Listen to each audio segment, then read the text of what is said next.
ఉగాది తర్వాత శని సంచారంలో మార్పు వల్ల 12 రాసుల్లో 3 రాసుల వాళ్ళకి సంవత్సరం మొత్తం విశేషమైన రాజయోగం పట్టబోతోంది.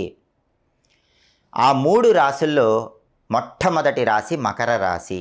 దానికి కారణం ఏంటంటే 2025 సంవత్సరం మార్చి నెల 30వ తేదీ శని భగవానుడు కుంభరాశిలో నుంచి మీనరాశిలోకి ప్రవేశిస్తున్నాడు.